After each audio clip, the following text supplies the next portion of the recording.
Bonjour à tous, allez, une nouvelle journée de travail à l'atelier de la vigne avec le montage d'une partie cycle d'une 103 SP. Cette 103 SP m'a été spécialement commandée donc pour un anniversaire, donc elle a été personnalisée, elle sera, vous le voyez, noir brillant, avec des petites parties rouges dont les jantes à bâton. Et on va commencer comme tout bon cyclo qui se respecte à l'atelier de la vigne par la poutre qui est un peu plus grande que celle d'un Solex bien sûr, mais ça reste quand même la partie essentielle sur laquelle va se greffer l'ensemble des éléments. Pour revenir sur la vidéo précédente, vous avez été nombreux à me signaler effectivement quelques trucs. Il est vrai que dans un premier temps j'avais monté sur la poutre centrale du Solex un câble gris et je me suis trompé, vous avez tout à fait raison. D'ailleurs j'avais rectifié, si vous l'avez vu en fin de vidéo, les câbles sur ces Solex 3800 première génération sont naturellement noirs, les câbles, les gaines, pas les câbles. Les câbles faits acier. Donc voilà, qui avait été rectifié. Et puis la deuxième petite observation, vous êtes les petits observateurs de l'atelier de la vigne, ce sont les tringles de garde-boue arrière. Alors ce n'est pas une erreur, mais il est vrai que sur ces modèles, comme sur les plus anciens, les tringles de garde-boue arrière passent à l'arrière du garde-boue. Elles ne sont pas à l'intérieur, elles sont donc à l'extérieur. Alors c'est tout à fait possible si les tringles d'origine sont en bon état et réutilisables, ce qui n'était pas le cas ici. Et donc là j'ai dû monter des tringles neuves. Or les tringles neuves sont légèrement, et en quelques centimètres de moins que les anciennes. Et il est assez difficile de les passer à l'extérieur du garde-boue sans vraiment esquinter pas mal de choses, et notamment donc la peinture et liseré, ce que je ne voulais pas du tout. Donc avec ces nouvelles tringles, on est un petit peu obligé de les passer à l'intérieur. C'est effectivement une des entorses que j'ai pu faire à l'origine sur ce Solex. Donc quand c'est dit, c'est pardonné. Si vous le voulez bien, on va commencer le travail sur cette 103, et ça commence toujours par la colonne de direction. Donc on va remonter les coupelles de direction supérieure et inférieure. On va également profiter qu'il y a beaucoup d'espace pour remettre la plaque de colonne de direction, la plaque constructeur, ça sera fait. Et puis ensuite, on va décliner le remontage de la partie cycle tout au long de cette coque.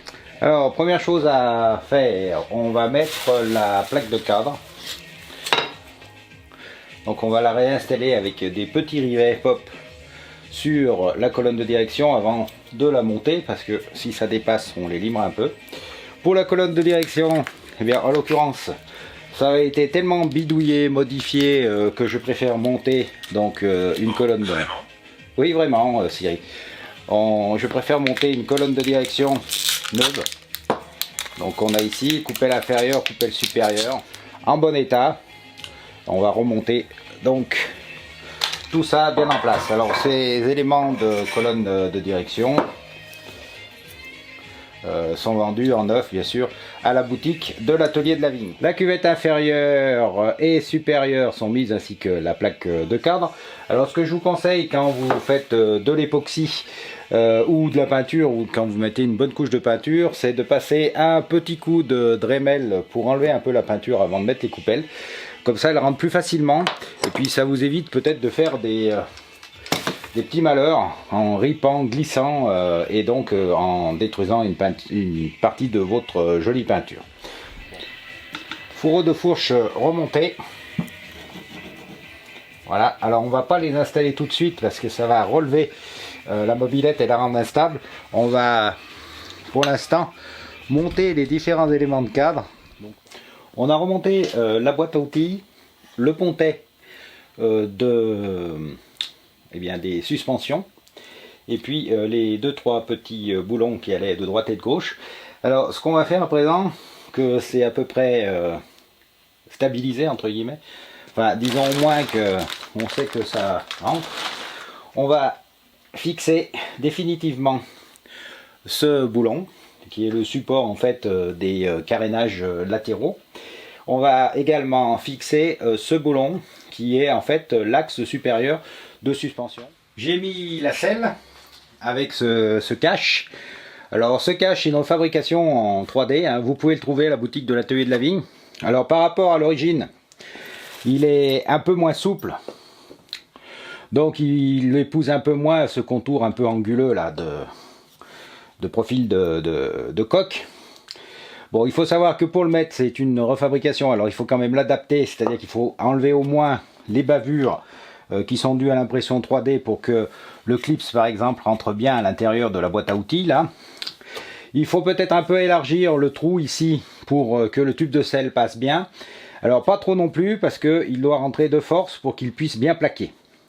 Voilà, alors c'est une refabrication que vous trouvez à la boutique hein, de l'atelier, qui est de qualité moyenne, on va dire, mais qui au moins a le mérite d'exister et a bien remplacé quand ce cache-shell a été perdu ou simplement enlevé parce qu'on a rabaissé la selle, on a tuné un peu la machine, voilà. C'est pas une mauvaise qualité, il faut un peu le chauffer aussi pour le monter, et c'est quand même parfait. Ça évite bien d'ailleurs que l'eau rentre dans la boîte à outils, là, ce qui est déjà pas mal. Alors, changement de programme en fait. Je l'avais mis sur le lève-moto, mais c'est pas assez stable. Donc j'ai décidé un petit peu de faire comme on fait pour les motos bécanes, c'est-à-dire de la monter à l'envers. Alors là, vous voyez, la surface est propre, stable, donc ça permet de bien positionner les choses. Ça m'a permis de monter le bras oscillant sans difficulté, puisqu'il a suffi de tapoter un petit peu avec un maillet doux pour qu'il rentre dans ces logements là, donc c'est toujours un peu dur hein, quand il y a de la peinture neuve. Et puis j'ai mis son axe, donc voilà, il fonctionne parfaitement. Je vais en profiter qu'elle est dans ce sens pour également monter la béquille. Je vous montre là, hein, qui sera située ici, là aussi parce que c'est bien stable. Je pense également que je vais en profiter pour monter les deux suspensions arrière et peut-être aussi pour mettre le garde-boue arrière avec les 4 boulons, et puis surtout là vous savez il y a une petite patte en caoutchouc, enfin en plastique dur mais qui est en général complètement rongé, donc que je vais refaire en caoutchouc pour bien le positionner dans un premier temps pour voir si tout est nickel. Un montage à blanc en fait des garde-boue. Alors pourquoi un montage à blanc? Parce que il y a 2-3 choses que je vais faire reprendre en peinture sur le réservoir, hein, donc des choses qui ne me plaisent pas. Vous savez, à la télé de la vigne, c'est un peu un travail d'artiste. Moi, je ne livre la machine à client que quand ça me plaît. Et là, en l'occurrence, il y a 2-3 trucs qui ne me plaisent pas. Donc, je vais mettre les garde-boue qui sont chromés juste en position, parce que s'il faut refaire un petit voile de peinture, bah, ça va pas le faire.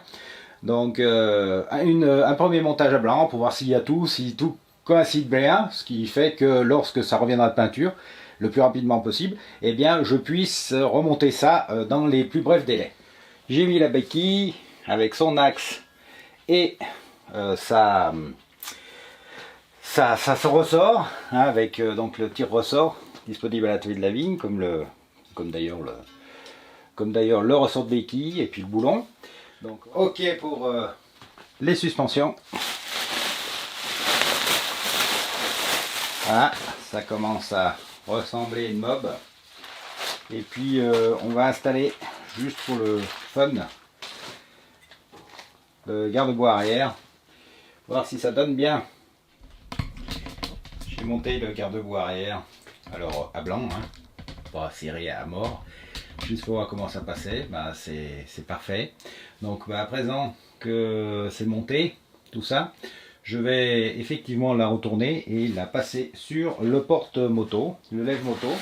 Un petit look de l'ensemble, donc accroché. C'est pas si mal. Je me jette des fleurs. Alors ce que je vais faire à présent, ben, je vais monter les éléments de fourche à l'avant. Parce que là c'est effectivement bien. Je vous montre un peu les amis. Donc j'ai monté les 2 fourreaux de suspension et monté aussi à blanc le garde-boue avant. Bon, bah, ça donne pas mal. On continue le travail avec le remontage des jantes, des roues.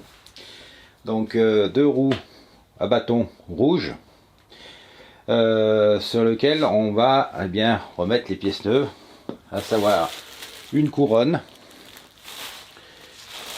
flasque de frein, et bien sûr tous les roulements et axes qui permettent de la fixer sur le cyclo. On va également en profiter pour remettre bien sûr la roue libre. On a monté donc les nouveaux roulements.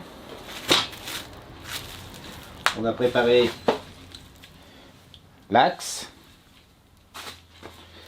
et on a déglacé le chemin de plaquettes. Maintenant, ce qui reste à faire, c'est de monter donc le pneu. Alors, on va faire avec sa précaution pour pas abîmer la peinture. On va faire ça donc avec de la pâte à monter les pneus.